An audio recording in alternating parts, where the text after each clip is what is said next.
Team orders, surprising pace, and the fastest F1 race. This week I'm chatting all about the Italian Grand Prix, so get ready because you've been summoned to the Steward's office. Hello everyone, welcome back to the Steward's office. I'm Saira, and this week we are chatting all about the Italian Grand Prix because F1 headed to one of my favourite circuits. Monza is just such an amazing circuit. Not only is it known as the Temple of Speed because it is the quickest track on the F1 calendar, but we also get so many tifosi out and about ready to cheer on Ferrari. The atmosphere there looks absolutely insane. It genuinely just seems incredible to be a fan there. It also means that we're really coming to the end of the European season. It's Baku up next, and I'm pretty sure after that we are done with the European races, and it just means that the end of the season is fast approaching. But let's have a chat about what went on this week, and we did have a little bit of news that came out. Going into this race weekend, we knew from the Dutch Grand Prix that Carlos Sainz was not happy with the FIA. He wasn't happy that they didn't want to talk to him after the race,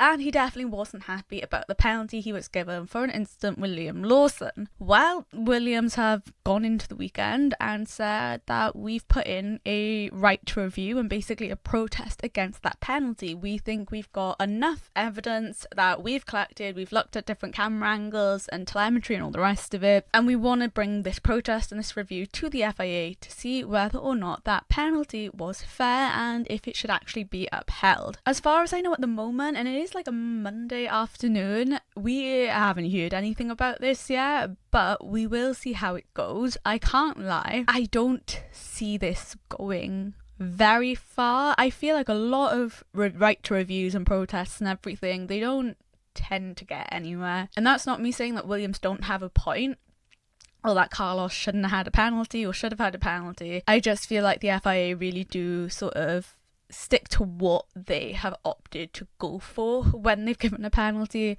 so we will see what happens there. But yeah, that was the big piece of news, I think, out of what happened at the Italian Grand Prix. But the Italian GP did really show some surprising pace in some of the cars, and I think the standout once again was Williams. Carlos Sainz in particular, he managed to get P3 in all 3 practice sessions, which was incredible when you look at what the top teams are doing at the moment. He had a really strong practice session across all 3 sessions, and it looked like it was going to be a really close weekend when you looked at what happened in practice. Let's get into what happened in qualifying though, and chat about Isaac Hadjar, who I am heartbroken for because Hadjar ended up having his first ever Q1 exit in Monza. He had a really good run. I am gutted for him, but he had an incredibly good run of not exiting in Q1 to get up to Monza at the beginning of September in your rookie year. Not to be booted out in Q1 is an incredible track record, but sadly it has come to an end, and I think we knew it was going to have to at some point. He really was not impressed though in his post-qualifying interview, and said that it was down to Carlos Sainz, that on a cool-down lap or a warm-up lap basically, Carlos was not messing around but wasn't driving properly, and it ruined Isaac's lap, and that is what caused him to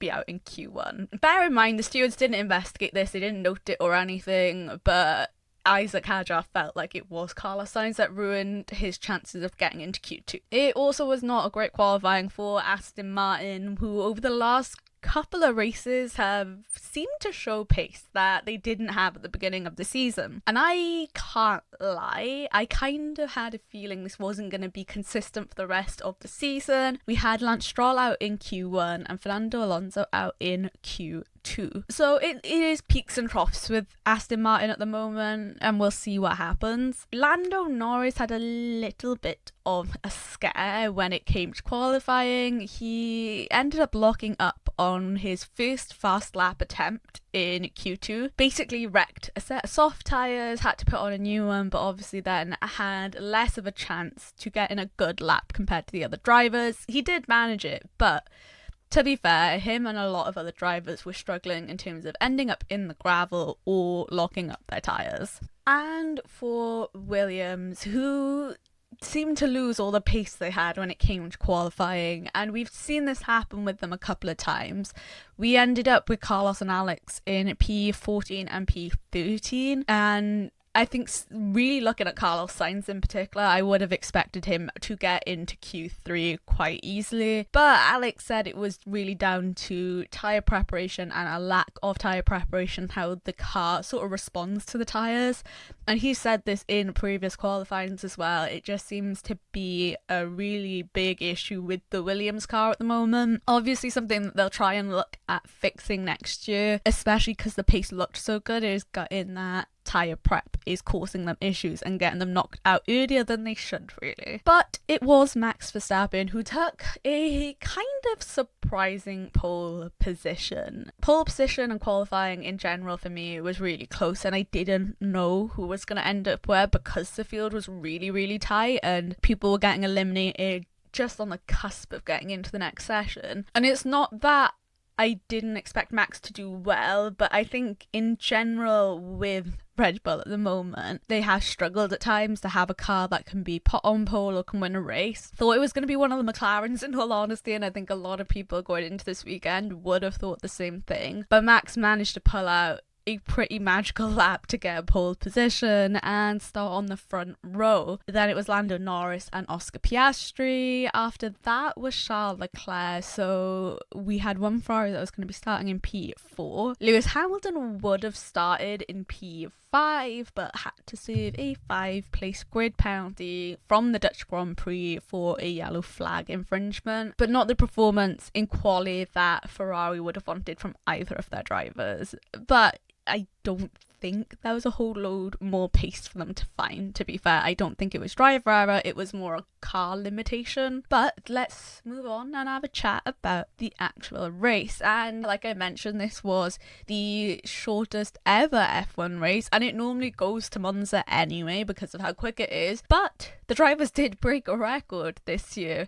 It was the shortest ever F1 race. We didn't have VSCs, we didn't have safety cars, which obviously made it a lot quicker as well. And it was a race that did feel really quick. Monza in general is not the easiest circuit to overtake on.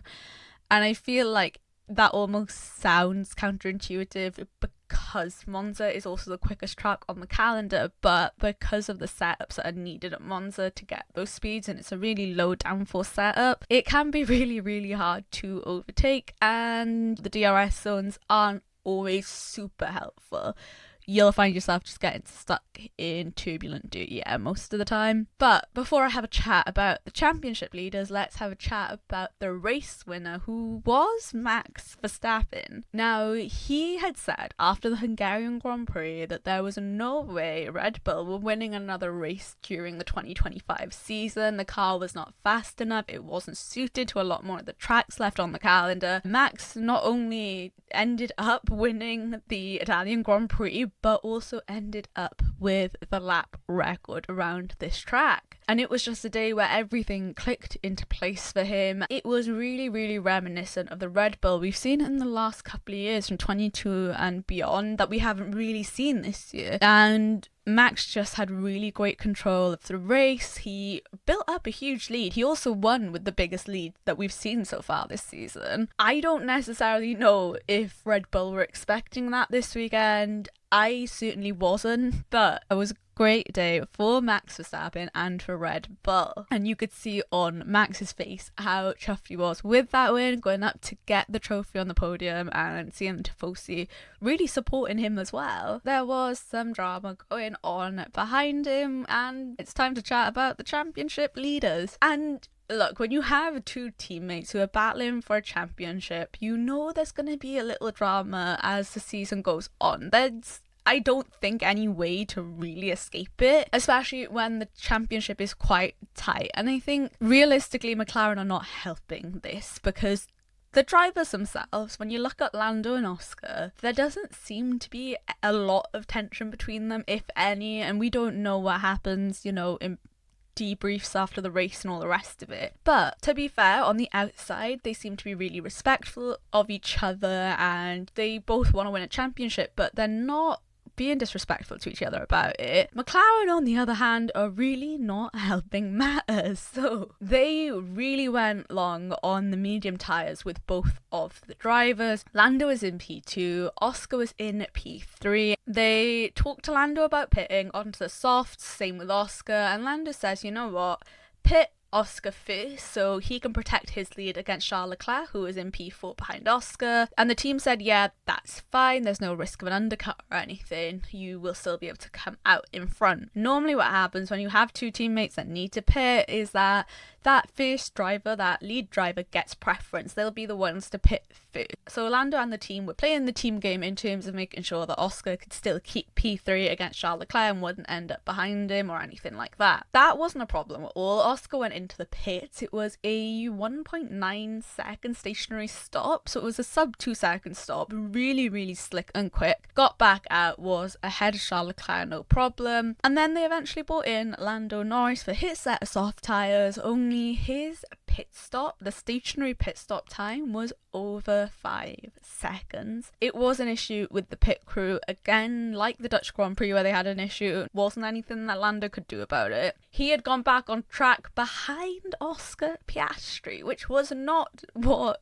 he thought was going to happen and not what the team thought was going to happen. And the next thing you know, we get a radio message from Oscar's engineer telling him to swap places with Lando Norris because the team had messed up the pit and that Lando should technically be in the lead. And I'll give it to Oscar, right? He did have a little bit of a whinge, and I completely understand that because I would have done the same. And he was like, it doesn't feel fair that this has happened. But he did swap positions with Lando, and the team were like, after you swap, you're free to fight each other. That's absolutely fine. I don't think we heard much from Lando's radio after that, but they swapped, and that is what caused a lot of the discourse that's online and just in general, even the F1 commentators and stuff. There are a lot of strong opinions on it. And look, I'm going to preface this with the fact that in the post-race press conference, whether it was because it was PR based or not, Oscar turned around and said it was the fair thing to do. Most people disagree with this. Like, the majority of things I've seen online disagree with the fact that Oscar had to give up his place in the race to Lando Norris for no other reason than the team messed up. And look, I don't blame Lando or Oscar for this. Neither driver did anything wrong. They were just running their race. There was booing for Lando though when he went up to the podium because Oscar didn't manage to overtake him anyway. And they kind of said, look, it's a similar thing to what happened in Hungary in 2024, and Lando gave you that place back there, so it's sort of paying him back for it. And I have mixed opinions on it. I get it if they were sort of citing reference to that incident in Hungary and that's why they asked that swap. However, circumstances were really different in 2024 because neither driver was really fighting for a championship. Lando had a really outside chance of winning the Drivers' Championship against Max, but this year you have both drivers fighting for a championship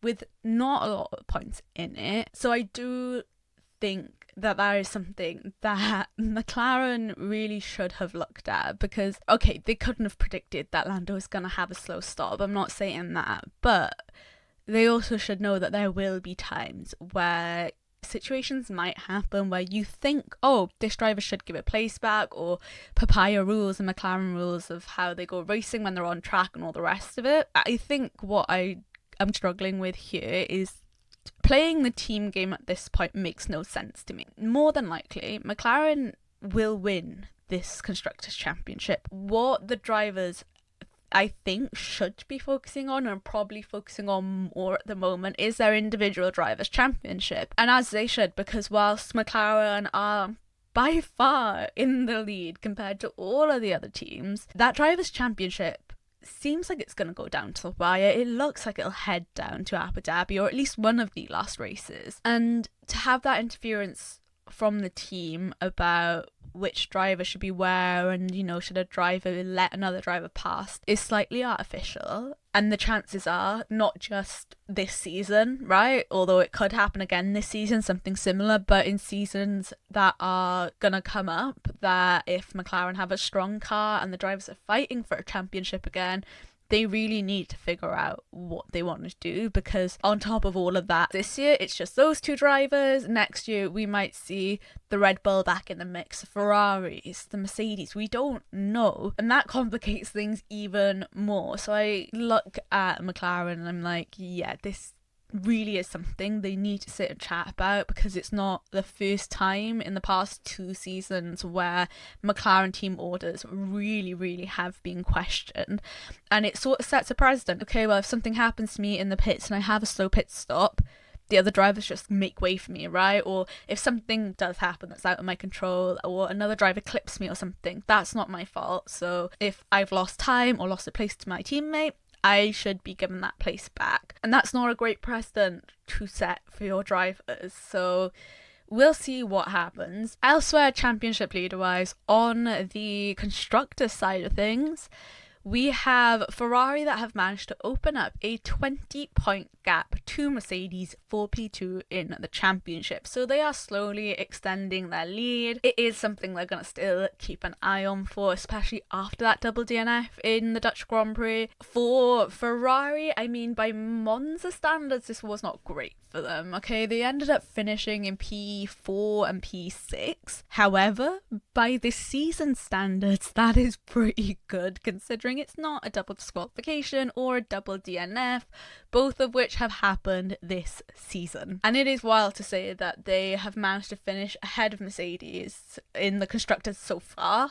and are 20 points ahead of them, considering they've had a double DNF and a double disqualification. But it wasn't a bad weekend for the Scuderia. They did look a lot stronger and a lot more promising in practice, but it just didn't translate. We had early lift and coast masters to Lewis Hamilton in the race, but they made it work. Lewis went from P10 to P6 and also is a lot happier with the car. He said that they've got a better starting point and he just feels a lot more comfortable extracting pace out of it. Mercedes, on the other hand, who are still in P3, did not have the best weekend. George Russell finished in P4, which I think is pretty decent, and Kimi Antonelli ended up in P9, and with a 5-second time penalty for erratic driving, as well as a black and white flag for track limits. I do genuinely feel awful for Kimi. This season has not been straightforward by any means for him, and I'm really curious what Mercedes are doing and what they plan to do. Neither Mercedes driver has been signed as of yet, and I kind of understand with Kimi, and I will talk about him more in a minute, but with George, who has got the majority of the points for Mercedes at the moment and who has been performing fairly consistently and has had a number of podiums as well as a race win, I don't understand what the hold-up is there. Kimi, it's a really interesting one. Now, I am 99% sure, like most rookies, he's on a 1-year contract or a 1+1 maybe. Mercedes, from his junior days in karting, have put a lot of time, effort and money into Antonelli's career. I can't necessarily see a situation at the moment where they don't sign Kimi at least for another year, where they activate that +1 contract clause. His performances admittedly have not been great. Alex Albon has now overtaken him in the Drivers' Championship,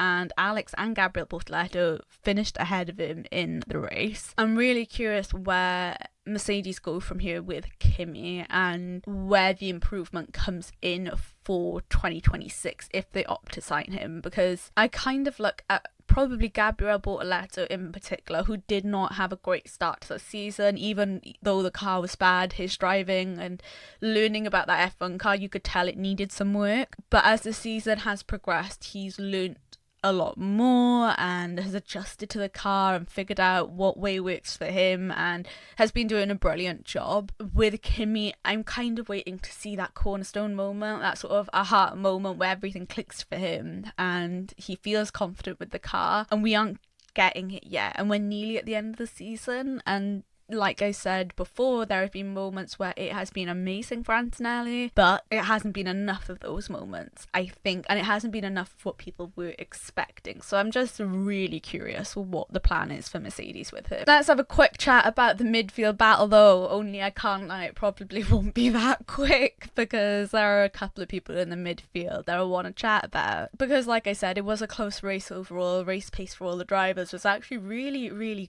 good. But we will start off with Williams, who did not have the most positive weekend and race that we've seen from them, especially when you compare it to practice. Alex Albon, to be fair, had a very good race, finished P7, and managed to overtake Kimi Antonelli in the Drivers' Championship for Carlos Sainz. Let's start off by saying that he finished in P11, which is actually alright. Okay, it's not in the points, but it's not awful. He did have an incident with Ollie Behrman though, and it was quite a spin, and I'm pretty sure I saw debris coming off one of the cars, but that knocked him back a little bit, and I wonder whether he would have been able to make it into the points had that spin not have happened. It wasn't the worst from Williams, but I think it was a little bit of a struggle. Moving on to Aston Martin, who I think as a team probably had the worst weekend this weekend. Like, the Italian GP, out of all the 10 teams, they had the worst luck. Fernando Alonso ended up having to retire midway through the race. He was battling with Gabriel Bortoleto. They had pitted him really well, got him out ahead of Gabby.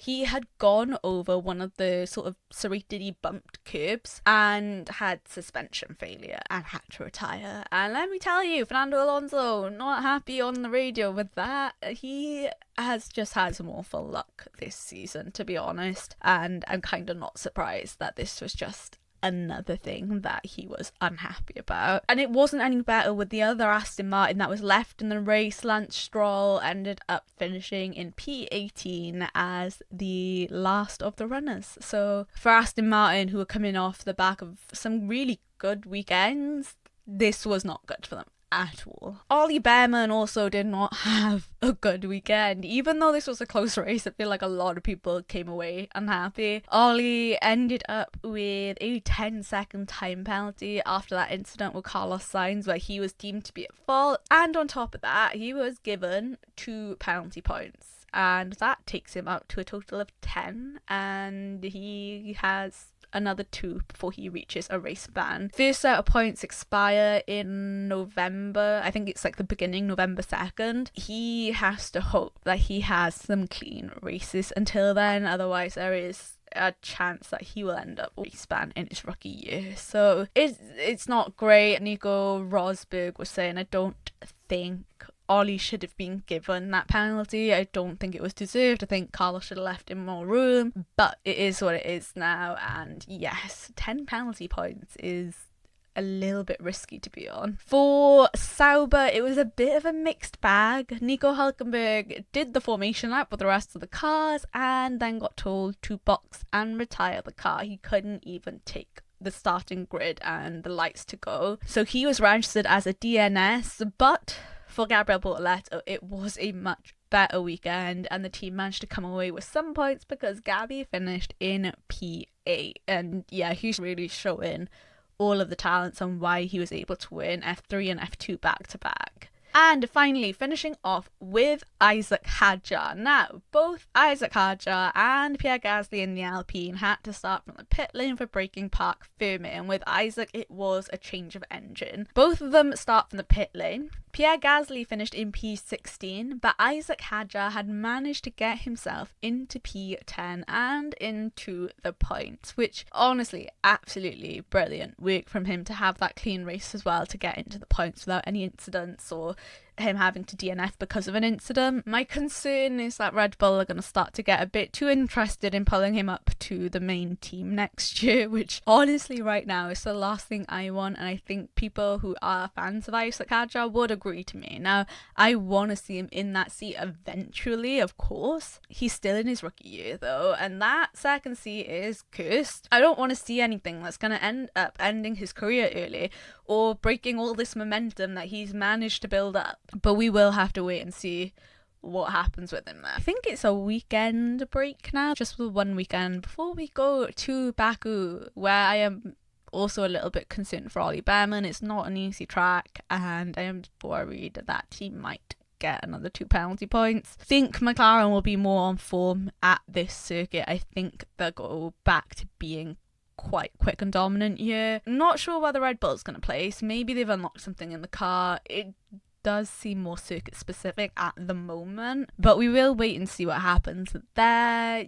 it will be an interesting one. Baku is a street circuit, and those always have a little bit of an interesting story with them most of the time. Overall, though, for Monza, a little bit of a processional race. I think they said there wasn't going to be much overtaking anyway, and not a lot really happened. But thank you guys so much for listening, and diolch yn fawr. Make sure you follow me on TikTok and Instagram at stewards_office, where I chat even more about motorsport and sometimes about things other than F1. But I will see you guys the next time you're summoned to the Stewards office.